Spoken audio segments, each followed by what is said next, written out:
Intriguing and enthralling, watching two magnificent champions match strides all the way down the Melton Straight in search of AG Hunter Cup glory. Of course, the result went the way of Swayzee over his half-brother Leap to Fame. I caught up with one member of this fearsome threesome, Cam Hart. Well, Cam, congratulations. Another exciting chapter has been written in this wonderful story that is Jason Grimson, Swayzee and Cam Hart. Yeah, it was an unbelievable feeling, getting a Hunter Cup win, and obviously it looked like it was probably going to be the race of the year with the field that it was assembled, and we were super happy just to be part of it, but to come out on top, it's a big thrill for the whole team. Cam, it captured the imagination of all harness racing fans. I watched the race on the big screen in the King of Swing bar with about 30 others, and all the way down the straight there was oohing and ahhing and cheering for Swayzee, cheering for Leap to Fame. It captured the imagination. Yeah, it certainly did, and it's probably a little bit like a throwback race to the old days with all those great horses that used to go to battle, and I think everyone kind of enjoyed seeing two great champions go at it up the straight, and amongst those two were incredible New Zealand horses, and we had Luke's horse, and it's just a great race, and we weren't probably expecting to be there 100%, but we're really happy that Jace made the call to take him down and take on the best. What it did remind me of, Cam, you just raised the subject, watching some of the clashes between Popular Arm and Gemmelite. They just thrilled crowds all over the place, and this was a throwback. Yeah, 100%. That was obviously before my time, but I have seen old clips of the great horses like that. Coming from a harness racing family, I sort of know my history, and they were incredible horses and had great clashes, and it's great for people to get that kind of feeling again about harness racing, and hopefully going forward we can make more races like that. Along with Grant Dixon, you had the best seat in the house. Take us through that final 200 to 300 metres, Cam, because it was enthralling. Yeah, it was definitely exciting. Probably going to the 300 metre mark, I was a little bit worried about the horses on the fence. Obviously, I probably hadn't really known how Grant was travelling either. I knew I had him working over most of the trip, but for him to level up to me at the top of the straight and not go by me easily, I knew it would be in for the fight. And it was just a matter then of hoping that Answer's horse and Carter's just didn't have enough kick to knock me off. But to Swayzee's credit, he was just unbelievable and picked up when I needed him to, like he always does. And it's very exciting going sort of head-to-head with Grant and those other great horses. It appeared halfway down the straight, Cam, for a fleeting moment. Leap to Fame may have had the better. Yeah, I reckon he levelled up. I don't think he ever got past me, but I was just always confident once Grant didn't sort of put that metre on me comfortably. I just always felt like my guy was going to fight him off. I was never really worried about him, more worried about the two to my inside that late in the race. Obviously we do a lot of worrying about him beforehand and during, but I was just hoping that I had enough to kick on and beat the ones on my inside as well. Well, all honours go to the winners, and your name now will be appearing on the AG Hunter Cup honour roll. What a magnificent effort in defeat by Leap to Fame, and a wonderful training and driving performance by Grant Dixon. Yeah, he's just a champion horse. Can't say enough about him. He's brilliant. He's probably the best horse I've seen. I always put sort of Lazarus up there in my era of watching the good horses, but I definitely think he's probably surpassed that now, the runs that he's putting in and the times they're running these days. And Grant's just done such a job, obviously managing him as a trainer, and then always, putting him in the right spot. He's had some tricky draws before, and he seems to make them work for him, and he did again on Saturday. He was able to get off in a great spot early and give him every chance to beat me. Well, this next exciting chapter heads to Albury, and this love affair with Swayzee falls on Valentine's Day. They're going to come from far and wide to see this clash again. Yeah, I hope so. Normally Albury get great crowds there. They're really good, supportive, town for harness racing. So really looking forward to it, and I'm sure he'll be in tip-top shape again, and I think it'll be very hard to beat. Along with Jason and of course Swayzee, you must be starting to feel like rock stars turning up at these venues. A little bit, I guess. I'm not much of a rock star, but Swayzee definitely is. He's got a lot of fans. He's had a lot of photos the past few weeks going around to the country cups, and then obviously in Melbourne there was plenty of people that come out to watch him and get photos and whatnot. But it's just great to be part of such a great horse like that to bring people together and want to watch him. Then we head to the Renshaw Cup at Penrith, and it should be the house full sign. Now we know the Penrith people love cheering home champions, their rugby league team. They've cheered them home for the past 4 years with the rugby league titles.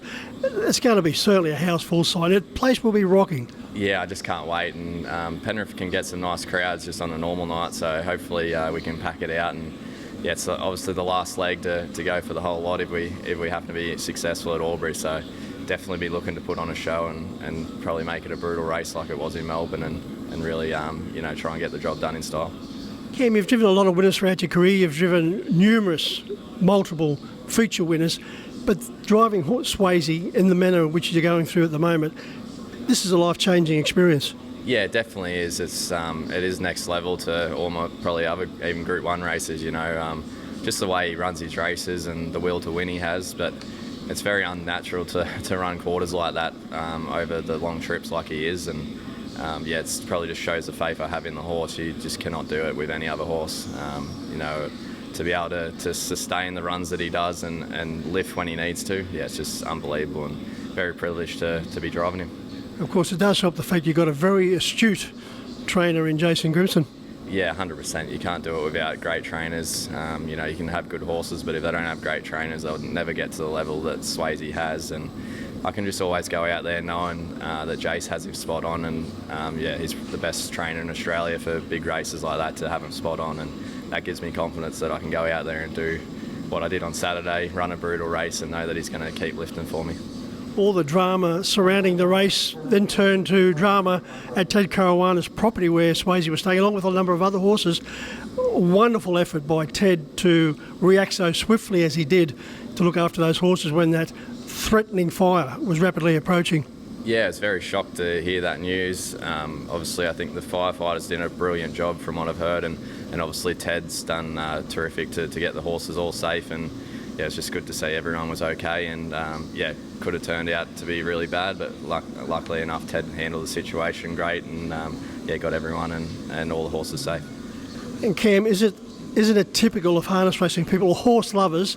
First thought, look after the horses, I'll worry about my own welfare, my own property, when I know they're safe and well. Yeah, 100%. That's horse people down to a T. They're like your own children, the horses, and they get looked after like kings, and so they should. They're incredible, equine athletes, and it's great to see everyone, get all the horses safe and themselves, and just hopefully things like that doesn't happen again, especially with a horse like Swayzee. You don't need those kind of heart attack moments just after such a thrilling, race the night before. But just glad that it all worked out. I think I'd back him to outrun the fire the way he's going. Yeah, that's right. He definitely would. I could see him, beating the fire. He feels like he can beat anything at the minute. Well, let's have a look at the drives on Saturday night, Cam. Vite Benet in the first event for your cousin Chris Judd, coming off a superb return to racing, a very stylish win. Yeah, really happy with his first up effort. Probably thought he needed the run and probably drove him a bit colder than I thought I was going to need to, but he just finished off, and he's just got such a great turn of foot. He's definitely a horse that's going to go through the grades. He's had a lot of talent since day one and just had a couple of little issues, but Chris has got him flying at the minute, and I think he'll race even better again on Saturday. In the second, Compete was competing exceptionally well before some bad manners came into play. Yeah, he was a gem to drive the first week for me when I won that final here, and then he was just in a really bad mood. He didn't want to work with me last time out, but hopefully he's in a better mood. He's a horse with plenty of ability. We've just got to hope that he gets it right and he'll be in that race. In race 4, you're taking the reins behind the Jackson painting trained Island Bohina. Yeah, I don't know a hell of a lot about her, but she looks like she's been pretty consistent down in the Riverina, and she's coming up here to try the Menangle style of racing, and if we can get a close enough run, Jack always has his horses in good order, and I think she won't be too far off in that race.